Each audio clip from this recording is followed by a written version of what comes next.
እርግብ እጇን ለፖሊስ ሰጠች። ከዚህ በኋላ ደም ከልብ ሆኖ አይቀርም፣ ስለዚህ እጅን ለፖሊስ መስጠት አለብኝ ብላ ወስና ከሜሮን ጋር ተጨቃጭቀው፣ ሜሮን እኔ አብሬሽ እጅን እሰጣለሁ፣ ብቻሽን በጭራሽ ሄደሽ ፖሊስ ጣቢያ እጅሽን አሰጭም፣ ከገባንም አብረን እንገባለን ብላም ብላት ነበር። ነገር ግን እርግብ በጭራሽ እኔ እጅ መስጠት አለብኝ፣ ቢያንስ አንቺ ከውጭ ሆነሽ ልትከታተይኝ ወይም ደግሞ ምን እንደተፈጠረ ልታይ ይገባል፣ እባክሽን ብላ እግሯ ስር ወድቃ ለምና ሜሮን እንድትቀር አድርጋታለች። እርግብ ለራሷ እጇን ሰጥታለች። ፖሊሶቹ በጣም ነበር የደነገጡት። እርግብ ነበር ያሉት ልክ ስትገባ ስታያቸው። ውድ ቤተሰቦቼ እንዴት ናችሁልኝ? ሰላም ናችሁ ወይ? በያላችሁበት ሰላማችሁ ብዝዝት ትረፍረፍ ይበልልኝ። ፕሊዝ ላይክ በማድረግ ቪዲዮውን ጀምሩት። አዲስ ከሆናችሁ ደግሞ ሰብስክራይብ አድርጋችሁ ቤተሰብ ሆኑ። እንግዲህ እርግብ እጇን ሰጥታለች። ውድ ቤተሰቦች ሌላው እኔ የፖሊሶቹ ነገር ወይም ደግሞ ፖሊሶቹ እኔ እንደዚህ አይነት ፖሊስ አለ እንደ ሲያስጠሉ፣ ምንም ስራቸውን በስነ ስርዓት እየሰሩ አይደለም፣ ወይም ደግሞ የፖሊስ አይነት ስነ ምግባር የላቸውም። ወይዘሮ ሜላትን አንዴ የኔ ቶሎ አንዴ ሂጂ፣ እንደገና ደግሞ እሷ ልክ እንደ ፖሊስ መረጃ ሰብስባ ወይም መረጃ ሰምታ ስትነግራቸው ያለማመን ችግር አለባቸው። ውድ ቤተሰቦቼ እኔ በጣም ነው የገረመኝ ሆነን ለመናገር ማለቴ የሀገራችን ፖሊስ በዚህ ደረጃ ከሆነ ስራውን የሚሰራው በጣም የሚገርምና የሚያሳዝን ነው። በጣም በቅዝቃዜ ነው የሚሰሩት። በጣም ምን ይባለው ላይክ እንደ ተልጅ ሆነው ነው እንደ በረዶ ሆነው ነው የሚሰሩት ማለት ነው። እና ወይዘሮ ሜላት እስካሁን ድረስ ተንቀሳቅሰው ወይም የወይዘሮ ሜላትን ጉዳይ እስካሁን ድረስ ተንቀሳቅሰው መፍታት ሲገባቸው እስካሁን ድረስ ምንም አላደረጉም። ምንም የሰሩት ነገር የለም። ስራቸውን በቅዝቃዜና በቸልተኝነት ነው እየሰሩ ያሉት። እርስ በራሳቸው ሲከራከሩ ወይዘሮ ሜላትን ሲከራከሯት እንደ ልታቂ ቻልሽ፣ እንደ ልትሰሚ ቻልሽ፣ እንደዚህ ይሆናል ብለሽ ገመትሽ ምናምን ብቻ ከጅምሩ ጀምሮ እነዚህ ፖሊሶች ምናቸውም አልጣመኝም። እኔ አላቅም። እናንተ ምን ሀሳብ አስተያየት አላቸው ቤተሰቦች? እውነት የሀገራችን ፖሊሶች እንደዚህ በዚህ ደረጃ በቅዝቃዜ ወይም ደግሞ በቸልተኝነት ነው የሚሰሩት ማለት ነው? በጣም ነው የሚያሳዝነው ጌታ አንድ ፖሊስ ከሆነ በስነ ስርዓት ተከታትሎ ወንጀለኛውን ማወቅ አለበት። ወይዘሮ ሜላትን ብቻ ነይ ውጪ ነይ ግቢ ነይ ውጪ ነይ ግቢ ማለቱ ምንም ትርጉም የለውም። እሱ ብቻም ሳይሆን ቤተሰቦች አሁን ወይዘሮ ባዩሽን የገደላትን ልጅ እነሱ ተከታትለው ማግኘት ይችሉ ነበር። እርግብንም ፈልገው ማግኘት ይችሉ ነበር። ፖሊስ አይደሉ እንዴ? ፖሊስ ከሆነ ድረስ ከሌላ ማለቴ እነሱ ብቻም ሳይሆን በሌላ አካባቢ ያሉት ፖሊሶች ጋር ተነጋግረው ተወያይተው ወንጀለኛን በስነ ስርዓት መርምረው ፈልገው ማግኘት አለባቸው። ወንጀለኛ የሚፈልገውን ስራ ሰርቶ አዲስ አበባ መሀል ከተማ ውስጥ ተቀምጦ የማይገኝ ከሆነ ይሄ ከባድ ነው ማለት። እነሱ ምናቸው ፖሊስ ይመስላል ስታስቡት? ከሜሮን ቤት ኦኬ፣ ሜሮንን ላለመያዝ ፈልገው ነው፣ በረጅም አስረዋት ነው። ግን አግኝተው ማናገር ይችሉ ነበር። ስለ ወይዘሮ ሜላት በደንብ አጣተው እውነታውን ማወቅ ይችሉ ነበር። እስካሁን ምንም ያደረጉን ነገር የለም። ብቻ ሜላትን ነይ ቶሎ ሂጂ ነይ ቶሎ ሂጂ ከማለት ውጪ እሱ ሀሳብና አስተያየት ስትሰጥም እንኳን ማለት ወይዘሮ ሜላት እንዴት አወቅሽ? እንዴት ሊሆን ቻለ? እንዴት ገመትሽ? ለምን እንደዚህ ያልሽ? ጭራሽ እሷን ይጠይቃሉ። እኔ የፖሊሶቹ ስራ ሲጀመር ጀምሮ እስካሁን ድረስ ምንም አልተመቸኝም። ውድ ቤተሰቦቼ እናንተ የኔን ሀሳብ ትጋራላችሁ ወይስ ከኔ የተለየ ሀሳብ አላችሁ? የፖሊሶቹን አሰራር ወይም የፖሊሶቹን ስራ እንዴት አያችሁት?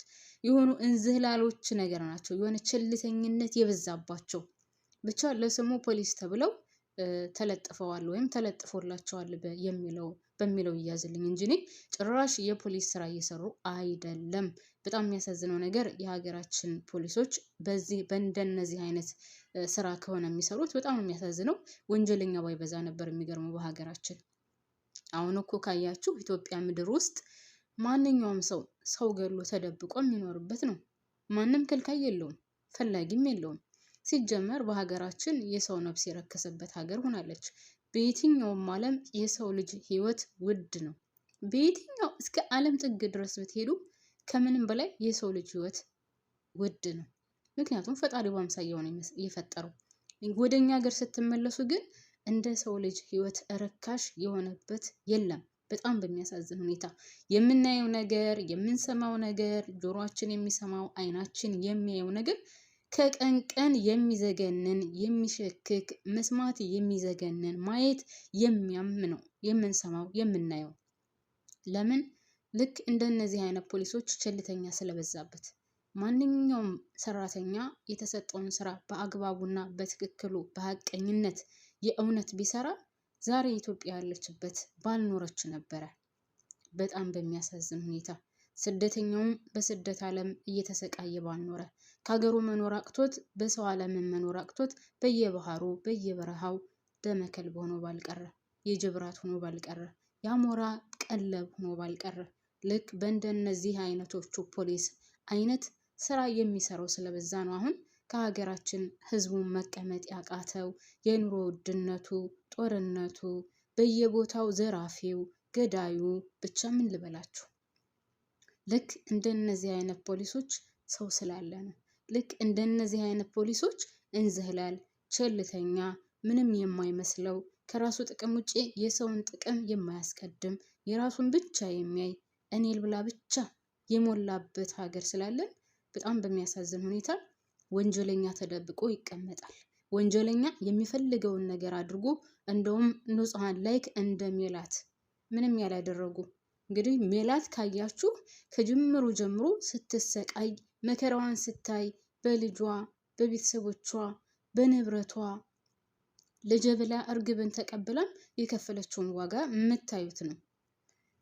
ስለዚህ ትክክለኛ ወንጀለኛን ፈልጎ ማግኘትና በወንጀሉ ልክ መቅጣት ሲገባቸው የስራ ቸልተኝነትና ላይክ የራሱ ጉዳይ እንደማለት ነገር ሆኖ ይኸው እስካሁን ድረስ ወይዘሮ ሜላት ታስራለች።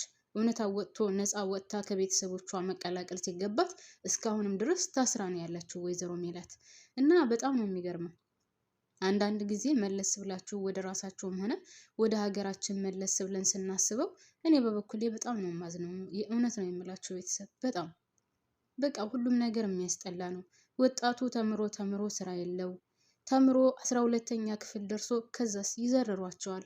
ስንት መከራዋን አይታ እናት የሰው ቤት ልብስ አጥባ ጉሊት ሽጣ እንጀራ ጋግራ ብቻ ስንት ዋጋ ከፍላ 12ኛ ድረስ አድርሳ ልጇን ወደ ዩኒቨርሲቲ ያልፍልኛል እያለች በጉጉት የምትጠብቀው እናት ከዛስ ልጇ 12ኛ ክፍል ወድቆ ከዛ ተመልሶ ከሷ ላይ እንደገና ጫና ሆኖ ታገኙታላችሁ። እሱ ብቻም አይደለም እንደ እድል ሆኖ እንግዲህ ከ12ኛ ወደ ዩኒቨርሲቲ አልፈው ዩኒቨርሲቲ ተምረው ጨርሰው ከዛስ ስራ የለም። እኔ እግዚአብሔርን ወደ ሀገራችን መለስ ብዬ ስለ ሀገራችን ሳነሳ በጣም ነው የማዝነው። ወጣቱ በምን ያክል ፈተናና ሲቃይ ውስጥ እንዳለ የኑሮ ውድነቱ ስራ አጡ እንዴት ብዬ ልግለጸው? ጦርነቱን እንደምታዩት ነው። አንድ ሰው የሆነ ትንሽ ገንዘብ ያለው ሰው እንኳን በነገራችን ላይ ኢትዮጵያ ምድር ውስጥ በአሁኑ ሰዓት ስራ መስራት አይችልም። በግብር ጥርንፍ አድርጎ ይዛቸዋል። ብቻ በማይከፈለው ይህን ያክል ይከፈላል በማትሉት ሰማይ ጠቀስ ሆኖ ታገኙታላችሁ። ትንሽ ገንዘብ ያለው እንኳን ሱቅም ሆነ የሆነ ነገር ከፍቶ ሊሰራ በጭራሽ አልቻለም። በአሁኑ ሰዓት አልቻለም፣ መስራት አልቻለም ህዝቡ።